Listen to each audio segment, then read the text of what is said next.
નવરાત્રીને લઈને સ્વામિનારાયણના વધુ એક સ્વામીએ વિવાદાસ્પદ નિવેદન કર્યું છે। અનુપમ સ્વરૂપ સ્વામીએ નવરાત્રીને લવરાત્રી ગણાવી। નવરાત્રી એટલે 9 દિવસનો નાઇટ ફેશન શો તેવું કહ્યું છે અનુપમ સ્વામીએ। માતાજીની નહીં વાસનાના પૂજારીઓની પૂજાના દિવસો આવ્યા છે તેવી પણ વાત કરી। ગુજરાતીઓની નવરાત્રી લવરાત્રી તરીકે ઓળખાય છે। નવરાત્રીમાં મહિલાને મનોરંજનનું સાધન ગણવામાં આવે છે। પિતા દીકરીને રોકી પણ નથી શકતો તે મજબૂરી છે। આજના જમાનામાં લજ્જા શરમ સાવ ગઈ, પહેરવેશના નામે માત્ર અંગ પ્રદર્શન રહ્યા તેવું નિવેદન સ્વામિનારાયણ સંપ્રદાયના સ્વામી અનુપમ સ્વરૂપ સ્વામીએ કર્યું છે। તેમણે નવરાત્રીને લવરાત્રી ગણાવી। સ્પેશિયલી હાલના સમયમાં ઉજવાતી કેવળ નામ માત્રની નવરાત્રિની। અરે ઓ ગુજરાતીઓ, તમારા પ્રિય તહેવાર નવરાત્રિને લોકો શું કહે છે ખબર છે? કોઈ એમ કહે છે કે આ નવરાત્રિ નહીં પણ એ તો લવરાત્રિ છે, લવરાત્રિ। કોઈ વળી એમ કહે છે કે 9 દિવસનો નાઇટ ફેશન શો છે, એથી વિશેષ બીજું કશું જ નથી। કોઈ વળી એમ કહે છે કે માતાજીની પૂજાના નહીં પણ વાસનાના પૂજારીઓની પૂજાના દિવસો આવ્યા। તો વળી કોઈ એમ કહે છે કે બાળી ભોળી દીકરીઓને બગાડવાનું જાહેર આમંત્રણ, અને એ પણ લીગલ નોટિસ સાથે। જો કે સાચું કહું તો આમાં આપણી બહેન દીકરીઓનો પણ વાંક છે, પણ હાલના સમયમાં લજ્જા અને શરમ એ તો સાવ ગઈ, અને પહેરવેશના નામે ફક્ત ને ફક્ત બસ અંગ પ્રદર્શન જ રહ્યા। ગરબાના આયોજનમાં રાત્રે 12 કે 12:30 પછી ખરેખર ગરબા બંધ કરી દેવા જોઈએ, કારણ કે સાચા અર્થમાં ગરબા 12 વાગ્યા સુધી જ ગવાતા હોય છે, બાકી પછી તો ફક્ત મનોરંજન જ થતું હોય છે। સ્ત્રીને આજકાલના નવરાત્રિ પ્રોગ્રામમાં એક મનોરંજનનું સાધન કે પછી ટિકિટના ભાવ ઊંચા લેવાનું એક સાધન ગણી અને ભૂખ્યા ભેડિયાઓની વચ્ચે જેમ સસલાને રમતું મૂકવામાં આવે એમ ગરબે રમાડવામાં આવે।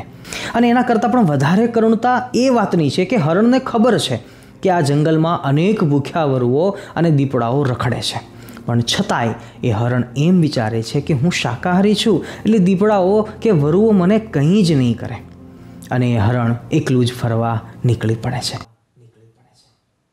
તો અનુપમ સ્વરૂપ સ્વામીના બફાટથી સનાતનીઓની અંદર આક્રોશ જોવા મળી રહ્યો છે। અનુપમ સ્વરૂપ સ્વામી વિરુદ્ધ કડક કાર્યવાહીની સંતોએ માંગ કરી છે।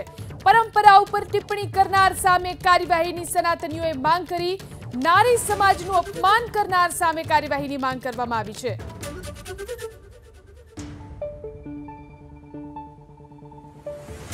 અનુપમ સ્વરૂપ સ્વામીના બફાટથી સનાતનીઓમાં આક્રોશ જોવા મળી રહ્યો છે। સાધુ સંતોની અંદર આક્રોશ છે। અનુપમ સ્વરૂપ સ્વામી વિરુદ્ધ કડક કાર્યવાહીની સંતોએ માંગ કરી છે। આવું ન થવું જોઈએ, અને જો થયું છે તો એક હિન્દુ સંસ્કૃતિની પરંપરા ઉપર એમણે એક આઘાતજનક પોતાનું મંતવ્ય આપ્યું છે, અને માટે સમાજના આગેવાન લોકોએ સવિશેષ યોગ્ય કાર્યવાહી કરવી જોઈએ। આવી રીતે નવરાત્રાના અતિ પવિત્ર પાવન તહેવારને જો બાધક બનતી વ્યક્તિને માટે યોગ્ય નિર્ણય લઈ કાર્યવાહી થવી જ જોઈએ। સર્વે સંત સમાજ, સર્વે સનાતનીઓ અમે બધા માંગ કરીએ છીએ કે સનાતન ધર્મ ઉપર ટીકા ટિપ્પણી કરવાનો, નવરાત્રિ પરંપરા, સનાતન ધર્મની પરંપરા ઉપર ટીકા ટિપ્પણી કરવાવાળો વ્યક્તિ જે પણ કોઈ હોય એના ઉપર સખ્તમાં સખ્ત કાર્યવાહી થવી જોઈએ, અને એવી કાર્યવાહી થવી જોઈએ કે પુનઃ આવો કંઈ ટીકા ટિપ્પણી કરવા પહેલાં 1000 વાર વિચાર કરવો પડે।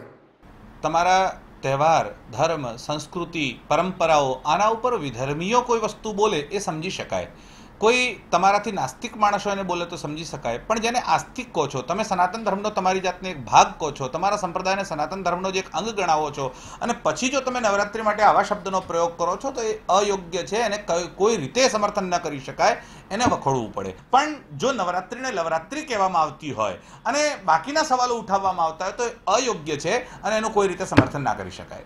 જુઓ, તમે માતાજીના સ્વરૂપે દરેક દીકરીને જુઓ, તેની જગ્યાએ તમારો નજરિયો એટલો ખરાબ છે કે દીકરીઓને વાસનાથી તરીકે જુઓ છો, એટલા માટે તમારા વિચારો આવા આવે છે।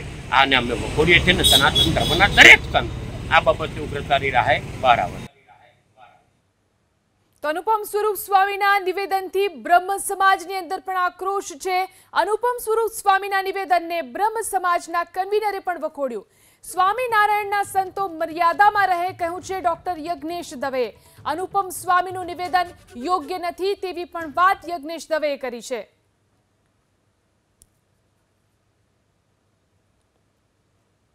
સ્વામિનારાયણ સંપ્રદાયના એક સ્વામી અનુપ સ્વામીએ આજે નવરાત્રિ માટે ગુજરાતની બેન દીકરીઓ માટે જે શબ્દો બોલ્યા છે એ શબ્દોને બ્રહ્મ સમાજ વતી અમે વખોડીએ છીએ.